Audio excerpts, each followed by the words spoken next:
Translation and purport by His Divine Grace Srila A.C. Bhaktivedanta Swami Prabhupada Ki. Translation. Only by providence have I been forcibly brought under your lotus feet and deprived of all my opulence.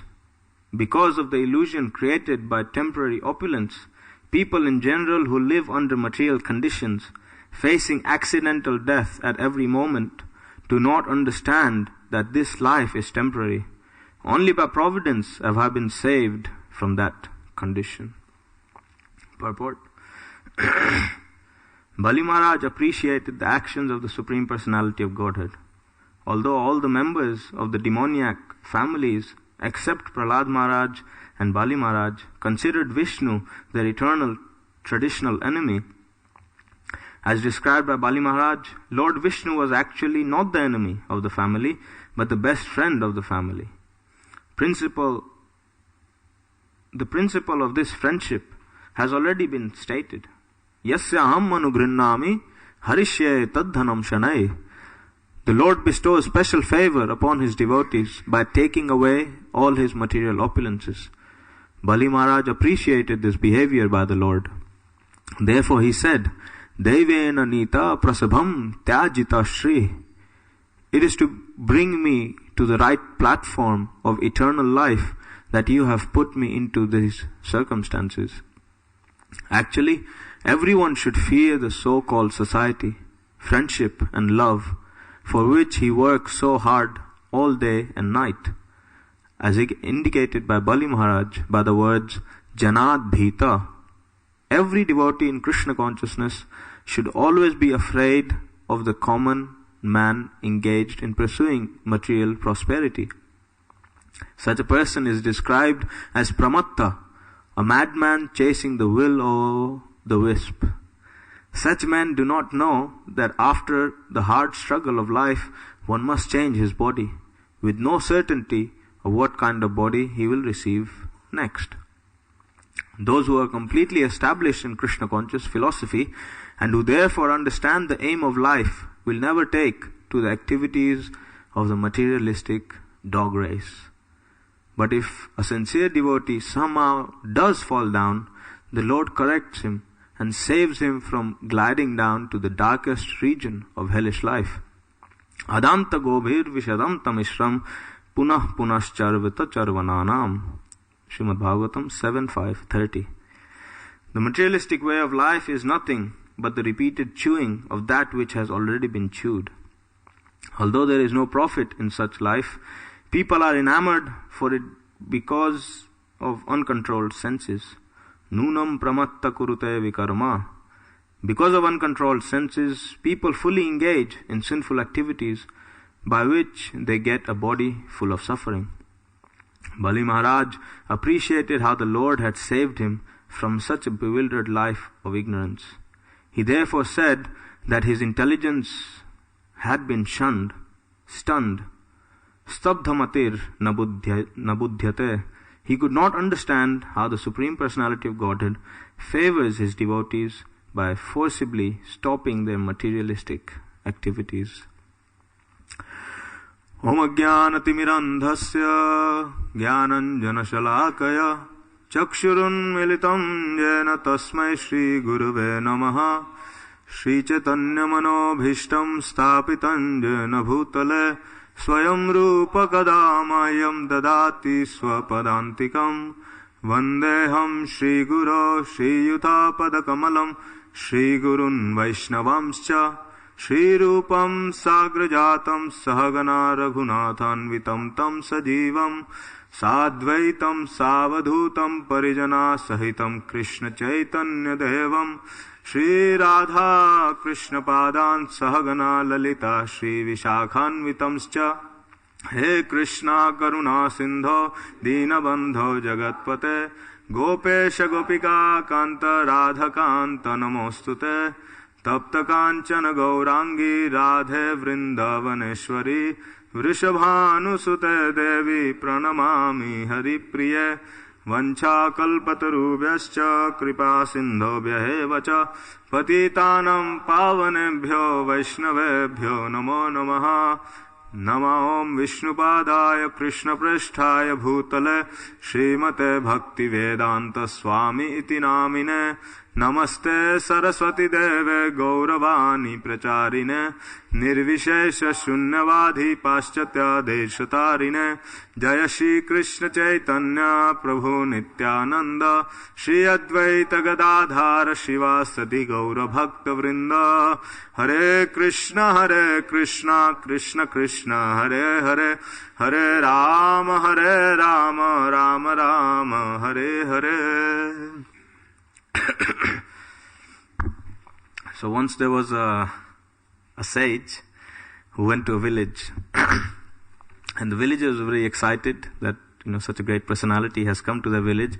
So the head of the village organized a sabha somewhere where the sage would come and speak and address the assembly. So as soon as the sage came on the stage, he started speaking. The first thing he said was, "How many of you believe in God?" So everyone raised their hands, all pious villagers. So the sage said, "I had come here to help you and show you that there is a Supreme Personality of Godhead and make you believe in God. But I see that you already believe in God, so I don't need to speak." And he went back to his hermitage. So everyone was, bewildered, and the head of the village again went to the sage and said, "Please, come again.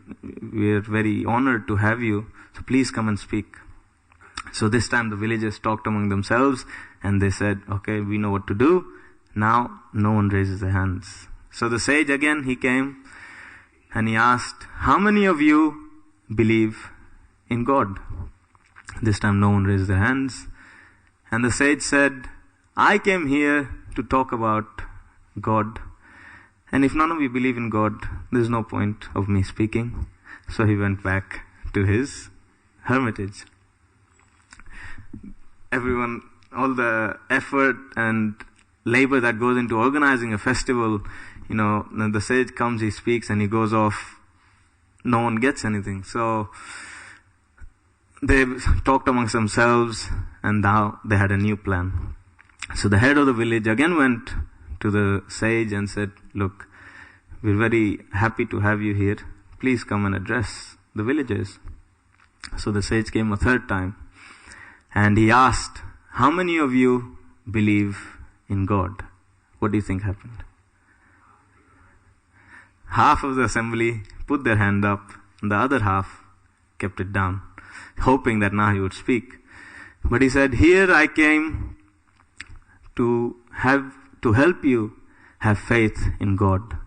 So what I'll do, those who have faith in God and who believe in God, please convince those who don't have faith in God." And he went off. So this sage was speaking in the assembly of very simple villagers, and he didn't want to speak like that. But here I see there's all the elite members of Bhaktivedanta Manners community. So I'd like to seek the blessings of all those present here so that I may be able to share something. I'm in no position to be able to speak in front of you all, but by the blessings and instructions of the senior devotees and my mentor, I've been given this opportunity to please be kind and bless me. So this verse and the purport that we've discussed today is really loaded with so many topics and so many points Prabhupada addresses in this purport. So I've prepared something and I'll try to cover whatever I can, but please forgive me if I fall short. The first thing that Prabhupada says, the first sentence, is that in the demoniac races, they have a tradition that follows since time immemorial. They have a tradition that they're all meant to follow. And that tradition is that Vishnu is your enemy. They're taught from very birth that whatever you do in life, Life is to make the most of it. And remember one thing, Vishnu is your greatest enemy. Yeah? So many demons have worked very hard and tried to achieve their very cherished goal of defeating Vishnu or killing Vishnu. But none have succeeded. So I wanted to say something about this. In the Bhagavad Gita or in the Vishnu Puran, there is a definition of a demon and the definition of a devotee. Do bhuta sargalokesmin deva asura evacha Vishnu bhakta smrito deva asurastad viparyaya. Vishnu bhakta smrito deva. A deva is one who is a Vishnu bhakta. Asurastad viparyaya means everyone else who doesn't have faith in Vishnu or doesn't believe that the Supreme is Vishnu is categorized as an asura. So the tradition of a demon is stated in the 16th chapter of the Bhagavad Gita. Krishna explains the demoniac qualities and the mood of a demon. What is he like? What is the understanding of a demon? And how does he live his life? The verse goes, Idam adyamaya labdham imam prapse manoratham idam astidam apime bhavishyati punardhanam asomaya hata shatrur hanishye chaparam napi ishvaroham aham bhogi siddhoham balavan sukhi. Ishvaroham, I am Ishvara. Ishvara means controller. So their main mood is that I myself am the Supreme Personality of Godhead, and therefore everything I will do will be for my gratification.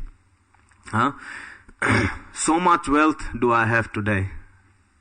I've got an X amount of wealth, and I will increase in the future more and more according to my schemes. Krishna talks about the schemes of the demons as well, Well, principally, Asomaya hata shatru. So far, whoever I recognized as my enemy, I have killed him. And in the future, whoever goes against me will also be killed. So this is their way of working. These days, you can't really directly kill, but in the mind and by words, demoniac mentality is showing how we try to always put the other person down. So, enjoy by hook or by crook. Jayadutta Swami, he gives the example while he was preaching in Dubai, that the Emirates or the flight Emirates has a saying which says, or has a logo or their slogan, which is continue exploring. And he says how when they advertise Dubai, it's all desert, so they show a camel and, whatever you can see as a beautiful picture of Dubai. And he says how the mood of that slogan is, you've enjoyed in the Bahamas, you've enjoyed in New York, why not try something new? Come and enjoy in the desert. So generally a desert is like the worst place to be. But they're propagating that actually even in the desert you can find enjoyment. So those who are looking for enjoyment will think, well, if they're saying it, there must be some enjoyment there. So come to the desert and see how you can enjoy. And we know Dubai is like the first or the main principal man-made city. Everything's artificial. And many people I've talked to, they really like going to Dubai. But anyhow, the mood is come and enjoy. Wherever you want, there is enjoyment, and so you come and enjoy. So Bali Maharaj is not really interested in this tradition. This tradition that has been going on in his family, he is rejecting. So I found it very interesting how Shukracharya, in his teachings to Bali, has taught him that Vishnu is the Supreme Personality of Godhead. Together with that, he's been teaching him how he can defeat the demons.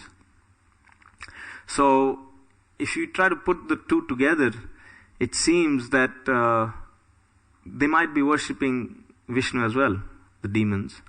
However, they're going against the law that has been set by Lord Vishnu.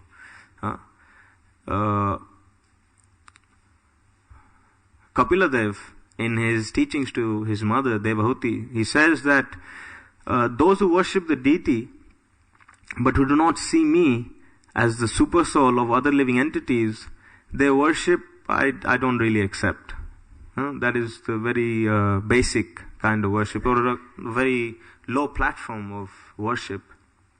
So I just found that interesting how Shukracharya's teaching is on one hand are saying that Vishnu is the supreme, and he tells Bali Maharaj, Vishnu is the supreme and everything should be offered to him. But on the other hand, he's going against the very teachings or the principles set by Vishnu, and he's telling them to defeat the demons, the demigods, and overtake their property. So, coming back to this point of tradition, the Ramayana also shows, and Valmiki in many parts of the Ramayana shows this principle of tradition using two words. First is Sanskriti. Comes from the word Sanskar. Sanskriti is culture. And the other is Vikriti. Vikriti is basically the opposite of Sanskriti. And the key example we have of the whole principle of Vikriti is a vulture. So something we can remember, culture and vulture. These are two explanations of how traditions come about. So the demons have their culture or their traditions, and the demigods, they have their traditions as well. One is called Sanskriti and the other is Vikriti. The principle that governs culture is talked about in the Bhagavad Gita by Lord Sri Krishna. He says that when Arjuna asks him in the second chapter that what is the characteristic of a person who has attained perfection, the first opening line that Krishna says is Prajahati yada kaman sarvan partha manogatan atmannevatmana tushya sita pragyasta docchate. Prajahati yada kaman. This person does not work on the platform of sense gratification. He is not running to satisfy his desires. In another place, in the 4th chapter, Krishna says, Yasya sarve samarambha kama sankalpa varjita jnanagni dagdha karmanam tamahu panditam buddha. A pandita is one whose every endeavor is devoid of the desire for sense gratification. So this principle of selflessness is the bottom line principle determining a devotee and a demon. One is selfless and the other is selfish. So in the Ramayana, while explaining these two principal cities, Ayodhya and Lanka, Valmiki very intelligently and very amazingly describes them, and if you analyze the two descriptions, you will see where there is Sanskriti and where there is Vikriti. In the beginning, when he describes Ayodhya, he describes how every person is peaceful there.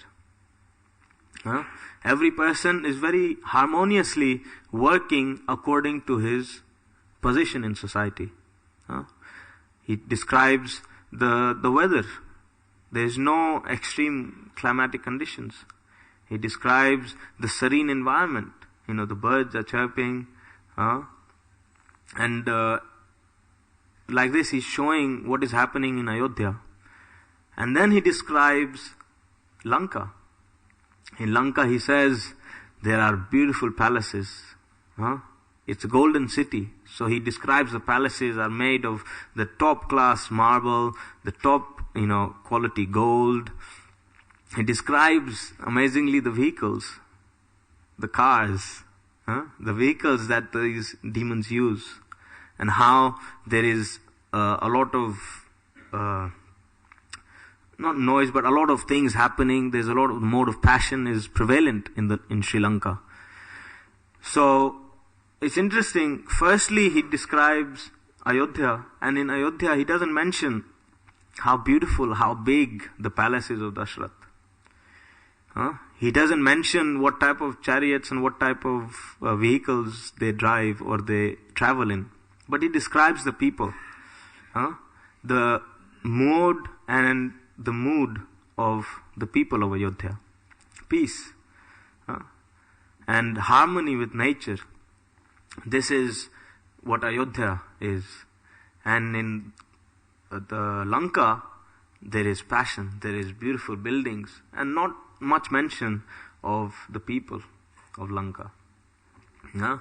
So we always have this conflict between personalism and impersonalism. Sanskriti or culture is personalism, where we look at the person and we try to develop relationship with people, and according to the directions of scripture we can discriminate. Whereas Vikriti is self-aggrandizement, is what do I have, what can I become, and not really thinking of the other. Krishna says the demon is willing to kill his opponent, no matter who he is. Prabhupada gives the example of people killing their mothers, people killing their brothers for personal gratification. In this world, the unfortunate situation is that the children are killing their mothers and the mothers are killing the children. Slaughtering of the cows is probably the biggest business. Everyone is looking to wear her, everyone's looking to eat her, and there's no care. And our small effort of 35-40 cows is the foremost center of cow protection. 40 cows. You can imagine the difference. And then the mother is killing the child. We were discussing how abortion is promoted in this world. Contraceptives are promoted in this world. If you don't want the child, get rid of him. No problem. So this is promoted and this is taught. So culture is a very personal thing, and vulture, or this bird vulture, the vulture, he's known to attack its prey when it is vulnerable. So for example, the vulture is a very big bird, but wherever there is carcasses or a dead body, you'll very quickly see a vulture in the sky, because they can sense dead bodies. And even in the animal kingdom, there are some animals that won't eat unless they kill. For example, the lion, it'll eat its own prey. But the vulture is besharam, or there is no shame. The vulture will go anywhere and steal and eat the other's works. So that is very impersonal, not considering the other person, just going for personal gratification. The residents of Ayodhya, they leave their beautiful palace. They do have opulence, and every person is satisfied. But as soon as they hear that Ram is going to leave, they leave all their opulence and they run behind Ram. There's no backpacks and people coming with carts. They leave everything and they run behind Ram, because their happiness is with Ram. Shri Radha Gokulananda ki jai, Sitaram Lakshman Hanuman ji ki jai, Gaurnitai ki jai. Their happiness is with Ram. And no matter how much you can give them, how much opulence they have, they're not satisfied. Because they see that opulence is only an external thing. And they're happy to live with the forest with Ram. And when Ram does trick them and he leaves them aside, they have to go back to Ayodhya. For the next 14 years, it is said that no one lights a lamp. There's total, it's like a ghost town. Everyone is doing whatever they have to do just to maintain their life. Why? Because in 14 years, Lord Ram is going to come back. And when he does come back, then there is life again in Ayodhya. But otherwise, without Ram, they're not interested. Ram, in the forest, he spent 13 years with Lakshman and with Sita Devi, and there was no problem. Sita Devi experienced no discomfort whatsoever. She was happy living in the forest. But Ravana, he had all the pleasures of this world. He had everything you can desire, or even a materialist can desire, but continuously he was living a life of dissatisfaction. As soon as Suparnaka tells him about Sita, immediately he's out to get her. Whereas in the forest, Lord Ram, Sita, Lakshman, they're happy living in a hut and eating fruits and roots. Another thing Prabhupada talks about in the purport and in the text 10 as well is association, and how a devotee is fearful of the association of a materialist. Rupa Goswami in the Nectar of Instruction, he discusses this. Asat, the person is always avoiding bad association. A devotee. Leaving bad association is a sign conducive to self-realization, Rupa Goswami says. And here Prabhupada uses the word asat sangatyag e Vaishnavachar stri sangye kasadu Krishna bhakta ar. So the sign of a Vaishnava is asat sangatyag. He is far away from bad association. And the good thing about another key quality of a Vaishnava, he's always looking for good association. It's very true, you become who you associate with. So therefore, a spiritualist will make efforts, will do all sorts of sacrifice to come and associate with devotees, or to put himself in an environment where he can associate with devotees. And the materialist will not really think of the principle of association. He will think, if I want to be successful, I want to be materially happy, I associate with those who are like that. So, in the Bhagavatam, the devotee, in this world we are here, so we have to associate with materialists, and the description or the explanation of how we should associate is given. Ishvare tadadhineshu balisheshu dvishatsucho prema maitri kripa upeksha yakaroti samadhyama. That devotee, he discriminates his association, and understanding that he has to be here in this world, he deals with different people in different ways. Prema, he has great love for Krishna, and also he develops loving relationships with the devotees. Then Maitri, friendship. He has friendship with those who are equal to him, and great respect for those who are senior. Kripa, he has mercy, and he feels dutiful to help those who are less fortunate than him or less advanced than him. And then Upeksha means he avoids those who are materialists. So this is how we should also try to discriminate in our different types of association. Prabhupada gives the example of the monkey and the alligator. So this alligator, he says to the monkey, look, I'll give you a ride on my back. You've never been into this river, let me give you a ride. So the monkey is innocent and playful, so he jumps on the back of the alligator. Then the alligator starts going into these remote places, into the depths of this river. So the monkey asks, "Where are you taking me?" And the alligator says, "My wife wanted to eat the heart of a monkey, and therefore, when we get home, I'm gonna offer your heart to this wife of mine." So fortunately, by Krishna's grace, this monkey was very smart, and he said, "Oh, you should have told me before. I don't mind. I'll give you my heart, but I left my heart on the branch of this tree where I was living." So the alligator, being an alligator, said, "Okay, I'll take you back, and you go get your heart." So then the alligator takes him back to the tree, and once the monkey is on the tree, he does this monkey business and says, "You're a very foolish person. How can my heart be on the tree? Otherwise how would I live?" So he cheats himself out of the clutches of this alligator.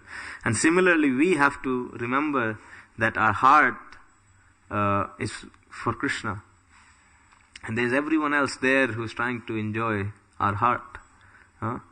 Yesterday I was in a class, and the Shastras explain that in this world of adharma, the only place which is free from all adharma is the heart of a devotee.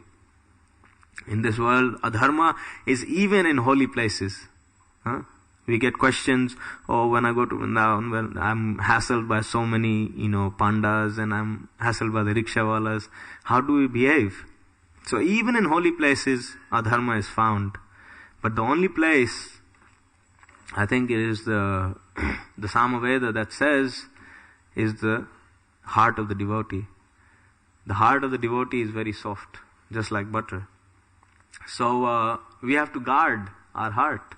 Everyone's looking for the succulent, beautiful butter, pure, but we have to be careful. So this verse can guide us in our association with devotees.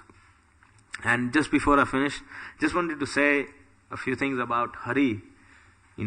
Bali Maharaj is very happy that Krishna has taken everything, and Krishna has very lawfully, it seems to be, he cheated Bali, but in a circumstance that Bali was happy to give everything to Krishna. Now sometimes when there is invasion, you feel bad that, I lost because of my weakness, or I lost because of, some sort of fault I made during the war. Kshatriyas face this, and therefore it's very shameful for them. But Bali, he's happy because, hey, I lost giving charity to the Supreme Personality of Godhead. So there is no loss or diminution for that. It's actually something to be proud of. I, a living entity, gave charity to the Supreme Personality of Godhead. So that's a great honor for a Kshatriya. Being bound with the ropes of Varuni and standing in front of Vamanadev with his head down is not something Bali is ashamed of. But he is happy. He's happy, and he realizes here in this verse that he thanks Vamanadev for taking away. So Hari has three meanings. Literally Hari means Harayati Sahari, one who takes away. That's anything. That's the literal meaning. But Sri Chaitanya Mahaprabhu, he gives the meaning of Hari as first, Amangala Hare Sahari, one who removes inauspiciousness is Hari. And Prem Diya Hare Man Sahari. Another quality of the Supreme Personality of Godhead, he who gives love and steals away the heart of a devotee is called Hari. So, somewhere in the Ramayana, there is a pastime, or in the untold stories of the Ramayana, there is a pastime of Narada Muni, how when he was doing austerities, Indra sent many apsaras to, deter him from his austerities. And he's Narada Muni, transcendental person. He's not affected at all by these, by the apsaras, and he tells them to go back. And he tells them, look, you tell your Indra that, if I remember correctly, that I'm not someone who's going to fall prey to, lust and things like that. So don't even try, trying to allure my determination in devotional service. So this news of what has happened reaches Lord Vishnu, or reaches Lord Shiva, and then Lord Shiva, he understands that there might be some sort of impurity there. So he tells Narada, I understand you're a transcendental person, but just make sure you don't tell Vishnu of what has happened. So then Narada thinks, okay, no problem. And he carries on. And on his journey to Vaikuntha, he sees a beautiful kingdom. And in that kingdom, he sees a very righteous and a pious king. So he goes to see the king, and he sees the daughter of this king. Srimati is the name of this daughter. And the king tells him that, very soon I'm planning to have a Swayamvara for my daughter, and I just wanted some blessings, and, I wanted to get blessings for her from you. So then Narada gives his blessings, and in his heart, he starts to desire being the husband of Srimati. So then anyhow, he travels and he goes to Vaikuntha, and he tells Lord Krishna or Narayan that, please, I have a request to make. For all my, I've done so much devotional service to you, and, you're very kind. So I have a small request. If you don't mind, can you give me the form of Hari for one day? So Vishnu asks, why do you want my form for one day? He says, don't worry, you will find out. But just for one day, can I be Hari? So then Narayan says, yes, no problem. So be it. And on the day of the Swayamvara, Narada goes in the assembly, as Hari. And he's very expectant of becoming the groom of this woman, of Srimati. So he's standing in the queue, and Srimati is coming with the garland. One, not so good. Goes to the next one, not so good. When she comes in front of Narada, all of a sudden, she spurts out in laughter. She starts laughing at him, thinking, Narada gets confused. I'm looking like Hari, and why is she starting to laugh? She should immediately put that garland on my neck, So he gets bewildered anyways, and suddenly the whole assembly starts laughing at him. So he gets completely dejected, and he sees there's something wrong for sure. So he runs out of that assembly, and nearby he sees his reflection in the lake.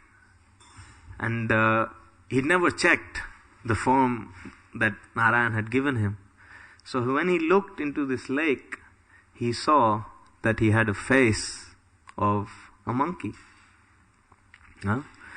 Monkeys are known, especially in Vrindavan, to take away. Very easily they'll steal things. So Hari also is a name for a monkey. And Narayan was requested, can I have the form of Hari for a day? And he gave Narada that form. So anyways, he gets very angry at Vishnu, and he curses him. If I remember correctly, he curses Vishnu that one day it will be this very form you will be depending on to help you out. You will be dependent on this form. So easily you made fun of me, by making me a monkey, but this form will be your last resort. So that is Hanuman and all the other Vanaras. Ram is helped by a monkey army to deliver or to save Sita from the clutches of Ravana. So, Amangala Hare, for a devotee, Krishna takes away all inauspiciousness. For a Narada to think of getting married was not a very good thing. And therefore, Vishnu, he played in such a way that he took away this desire, even at the cost of being cursed. And similarly, Bhari Maharaj has also been deprived of all his opulence. But, Prema Diya Hare Man. What does Vishnu give in return?